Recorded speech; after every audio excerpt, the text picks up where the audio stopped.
को जिस तरीके से निर्वस्त्र करके परेड कराई गई है, हम उसकी कड़ी से कड़ी निंदा करते हैं। वो घटना हुई है, बहुत शर्मनाक है। मिला है क्योंकि राज मोदी का आ गया है और मोदी जी एक जो है तो वो नजर नहीं रख रहे। इतना मणिपुर के अंदर जो फसाद हो रहा और लोगों की और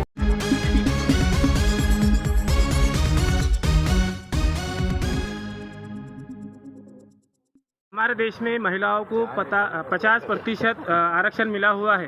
तो आप भी एक महिला है और माजी नगर सेविका है, तो क्या कहेंगे, सचमुच में महिलाओं को सम्मान मिला है?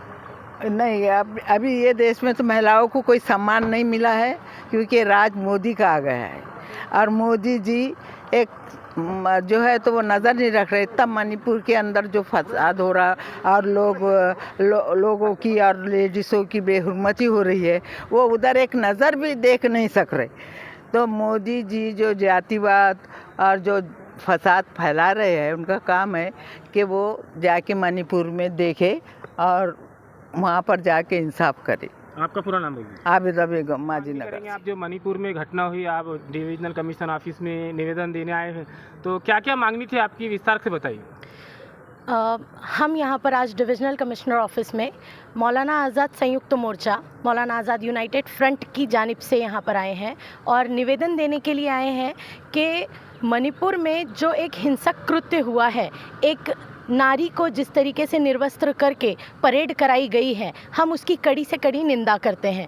इतना ही नहीं, हम ये बताना चाहते हैं कि भारत देश, जिसको हम भारत माँ के नाम से जानते हैं, जिसे हम माँ का दर्जा देते हैं, यही नहीं, यहाँ भारत देश में नारी को पूजा जाता है। इतना ही नहीं, नारी को 50% का आरक्षण दिया जाता है, समानता का अधिकार दिया जाता है। ये वही देश है जहाँ पर नारियों को एक तरफ तो ऊपर उठाया जाता है, वहीं दूसरी तरफ जहाँ उनकी इज्जत की बात आती है, उस तरफ हमारी जो सरकार है वो कहीं ना कहीं चूक रही है कि वो हमारी सरकार नारी की इज्जत बचाने में कमतर पड़ रही है। एक तरफ सरकार कह रही है कि बेटी बढ़ाओ, बेटी पढ़ाओ। बेटियों को जब आप बढ़ाने और पढ़ाने की बात करते हैं और ऐसे में अगर मणिपुर का अगर कोई किस्सा इस तरीके से हमारे सामने आता है तो ये हमारे लिए बहुत ही ज़्यादा शर्मनाक बात हो जाती है। और हम यहाँ पर डिविजनल कमिश्नर ऑफिस में ये मांगनी करने के लिए आए थे, ये मांग करने आए हैं कि ऐसे कोई भी कृत्य इसके बाद भी दोबारा ना हो, इसके लिए सरकार ने बहुत ही कड़े से कड़े कदम उठाना चाहिए। मैम, आप भी एक महिला है और महिला पे जो मणिपुर में अत्याचार हुआ है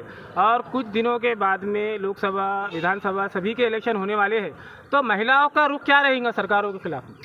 मैं चाहती हूँ कि ये जो 50% आरक्षण जो है वो केवल कागज़ों पर है, उसे आप सच में बाहर लेकर के आइए और महिलाओं के हाथ में एक बार सरकार सौंप कर देखिए तरीके से।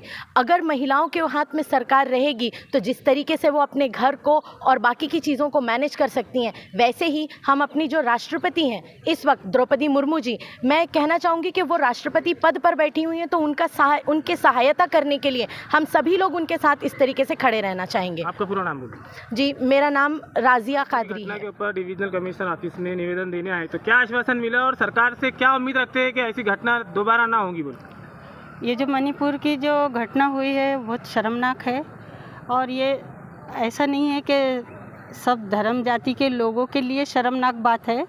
और अगर ऐसा ही चलता रहा तो फिर हम यहाँ की गवर्नमेंट और इसका निषेध करते हैं, ऐसी गवर्नमेंट का, और ऐसा आगे भी ना हो। और कमिश्नर साहब ने बहुत अच्छे से हम लोगों को दिलासा दिया है और कोर्ट का भी जो निर्णय है वो हमें मानना है, हम उस पर भरोसा करते हैं।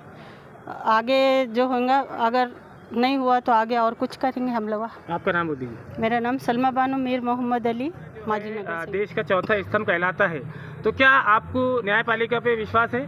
बेशक, बिल्कुल विश्वास है, क्योंकि अभी सुप्रीम कोर्ट ने कहा है कि अगर हुकूमत एक्शन नहीं ली मणिपुर के ऊपर तो हम लेंगे। तो इससे हमको लगता है कि अदालतें जो है अभी वहाँ इंसाफ बाकी है। और दूसरा ये है कि 77 दिन के बाद ये पता लगा कि वहाँ पर इस तरह की घटना हुई, तो इसके अंदर जितना वहाँ का मुख्यमंत्री गुनाहगार है यहाँ का हमारा प्रधानमंत्री गुनाहगार है, उतना यहाँ की मीडिया भी गुनाहगार है। सर अभी मणिपुर की घटना का ही चल रहा है, तो उसके अलावा दूसरे राज्यों में भी घटना शुरू हो गई है और इसके ऊपर एक्शन नहीं ले रहे, उसके बारे में क्या कहेंगे? लेना चाहिए, एक्शन लेना चाहिए। और अगर इस तरह के हालात रहे तो ये देश खाना जंगी का शिकार हो सकता है। इसका मतलब ये है कि सरकार कहीं ना कहीं कमतर पड़ रही और सरकार जो है कमज़ोर पड़ गई है और सरकार को फिर बाजू हटा देंगे आवाम। आपका पूरा नाम बोलिए। मेरा नाम है यूसुफ अंसारी, मौलाना आज़ाद यूनाइटेड फ्रंट का मैं जनरल सेक्रेटरी हूँ महाराष्ट्र।